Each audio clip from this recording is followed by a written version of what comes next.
Yo,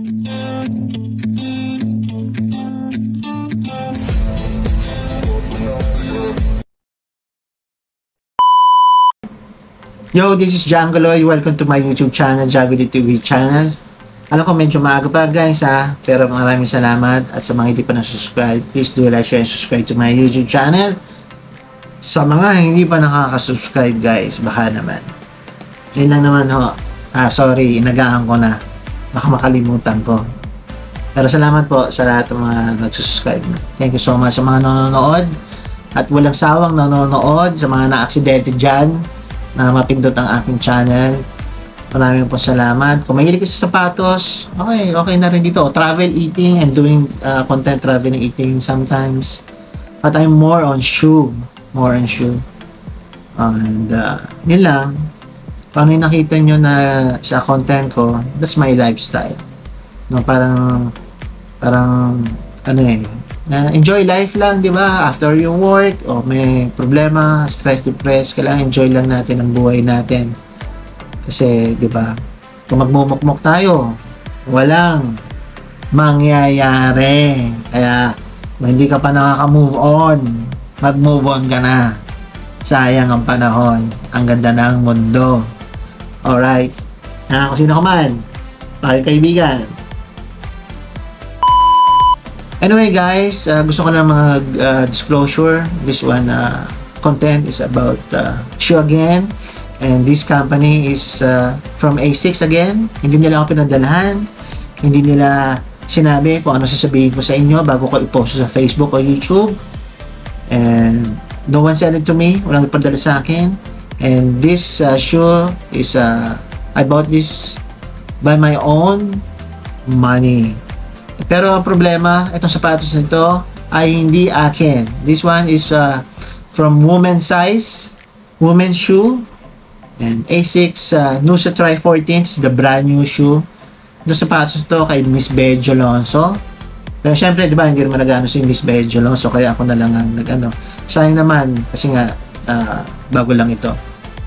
So, yun na nga guys, bago ko simulan ito, baka merong gustong sumali sa A6.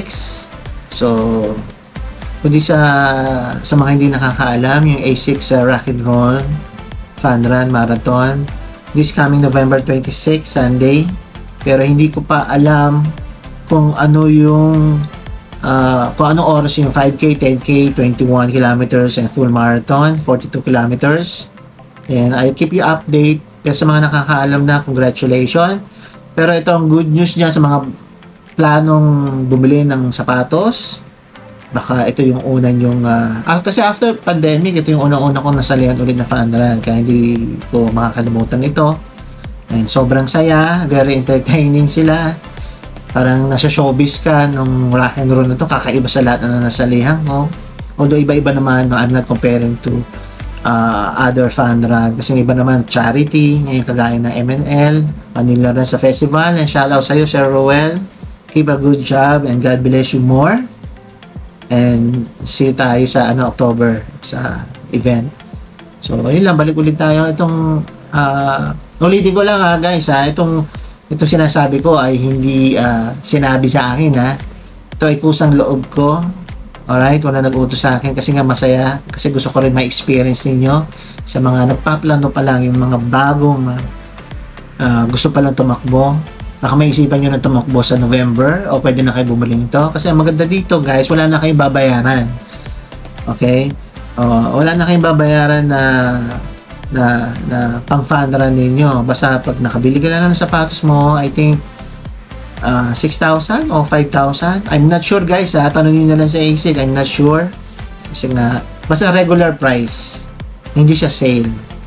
Okay? Kasi depende yun sa model Alam ko meron sila mga sapatos na 6,000, pero I'm not sure kung 5,000 o 6,000 pataas.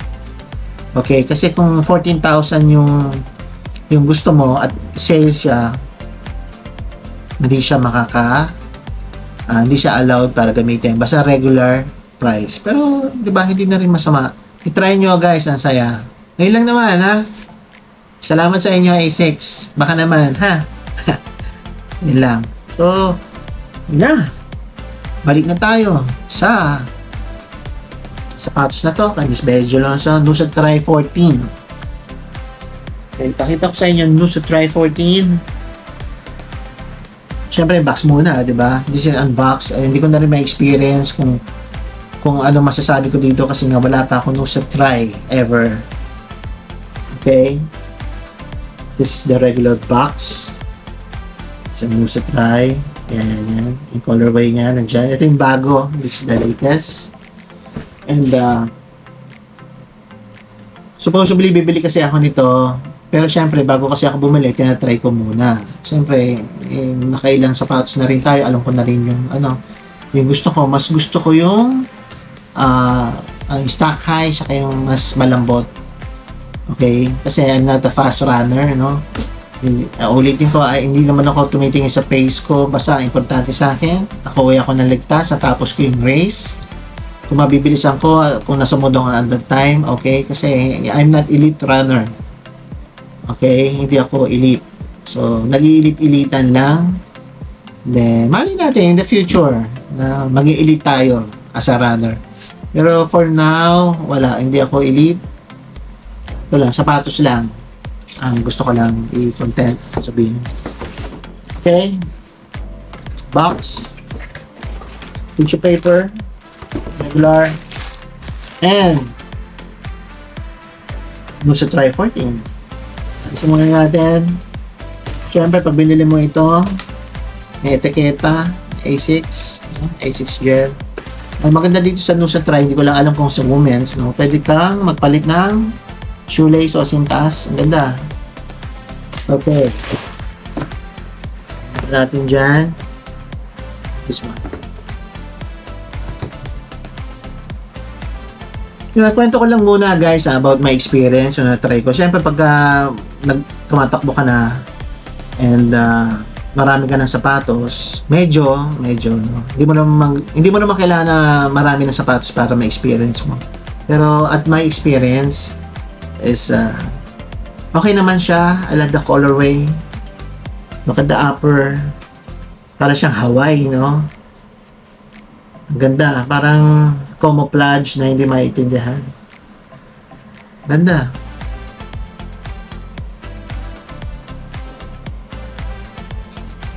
Siguro, baka lang siguro na wala masyadong walang extra money, kaya di ko lang binili, di ba? Pero I want to try this one. Pero syempre, mas, syempre, di naman tayo bilyonaryo para mabili natin lahat yung gusto natin. Pero real talk lang, guys. Ito, hindi siya ganun kalambot for me. So, sabi ko nga, di ba, pwedeng okay sa'yo, hindi okay sa akin, hindi sa'yo. Pero much better, i-try mo muna. I think this one is a true to size, sabi ni Miss Bea Alonso. And, talaga mapapawaw ko kasi dito, no? Okay naman siya. Kaso, it's a regular foam. It's a flight foam. Na hindi siya FF++. Hindi siya regular foam ng A6. Ngayon, kaya hindi ko siya nga na mabili. Kaya dapat bibiling ko na ito. Yung Nusa Tri 13 o 12. Binackout ko kasi nga yung tinry ko mas kasi I'm flat-footed. Hindi ako masyadong comfy. Pero ako lang naman yun hindi ko naman sinabi na this shoe is not good. Pero ito yung si Miss Bea Alonso nga okay nga siya dito Pero ako kasi mas prefer ko yung soft, squishy, mas malambot, yung bouncy, mayroong pitek with carbon fiber plate, di ba? Yun lang naman. Pero I think this one, if you purchase this one, I think 5 to 10K. O sabihin natin 16K. Maximum. Kasi kung half marathon to full marathon, I cannot advise you to buy this. Mas marami, mas malambot, mas try nyo. Yun nga lang, medyo pricey nga lang yung iba. Pero ako lang naman yun guys, advice ko lang naman. Kasi hindi ko na siya mako-content kasi I don't have a pair of this one. Hindi ko siya masusure review. Pero ayos sa research ko, sasabihin ko later about the shoe. So, sabi ng A6 dito, saka ng mga iba naka-try. So, So, sasabihin ko lang sa inyo kung ano yung sinabi nila. Again, ulitin ko, hindi ako sponsor nito at hindi ko sinabing it's a bad shoe ang Nusa Tri. Okay ang Nusa Tri. I really love this shoe also, especially the design. Eye-catchy siya, di ba? Mahilig ako sa ganitong kulay. Gusto ko yung mga wide colors, different. Basta ayoko ng plain. Yun nga lang talaga, yung midsole. Siguro papalitan din ito. Yung flight foam ang nilagay nila. Kung FF Blast Plus or FF Blast, okay na yun sa akin. 5 to 10K, I think, to 16. Carry bells pa. So, ito yung sabi ng ASICS, no? At sa mga nakatry. The ASICS Gel Nusa Tri 14 is a fun shoe to run in and to look at. The lively rides feels almost like it's plated with its super smooth transition, but without the stiffness of a plate and the extended heel grip plus tug, lacing, and velvety upper and chance quick entry. So, okay naman siya about the transition, about the extended heel grip. Okay naman, walang problema doon. So, yun ang sabi nila. And, yun nga lang, and tingnan muna natin dito sa the pros. Sabi nila, smooth transition into quick toe off, comfortable with or without socks, light and lively, heel grip for quick entry, tug and regular lace option. And the cons, grip is not great on wet or powdery dirt, sand, snow surfaces. So, ito yung sabi nila dito, guys. Hindi daw masyadong okay. Pero syempre, di ba, it's up to you. Nasa sa inyo yun, di ba? Yun lang naman yung opinion nung ko, saka nung isang nag-comment dito sa, ano. Syempre, hindi naman sasabihin ng ASICS to na ito lang, di ba? Then, ang sabi nila, yung rating breakdown, comfort 1 to 10 to comfort 9 to 10, big quality 8 to 10, upper 10, solid sole unit 9 out of 10, landing 10, transition 10, toe off 10, traction 6 out of 10, durability 8 out of 10, value price 8 after 10. Alright. Wala siyang carbon fillet, 5mm heel drop. The sizing by half a size bigger kasi nga, di ba, medyo maliit ang sukat nito. Be aware nga pala, guys, kasi ako nga half size up, tama ba? Half size up. Usually I'm 10 only. I'm usually 11 ako, especially sa mga J's. Pero syempre depende. Kaya ako hindi ako nabili sa online kasi nga, ang hirap magbalik. Naman mas gusto ko itatry talaga.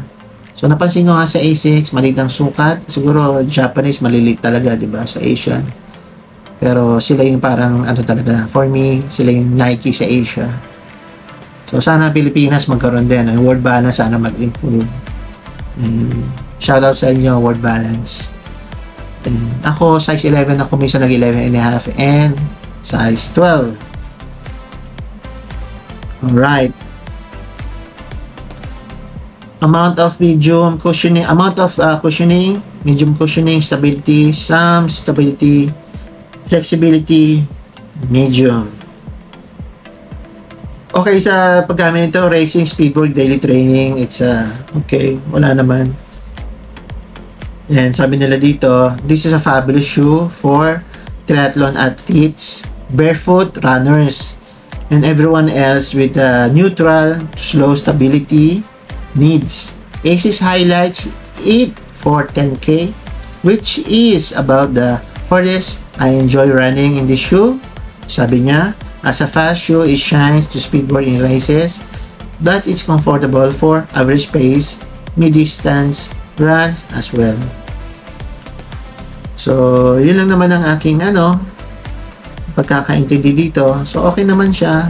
Very excitement to pull out of this palm tree. Parang ganun yung nangyayari.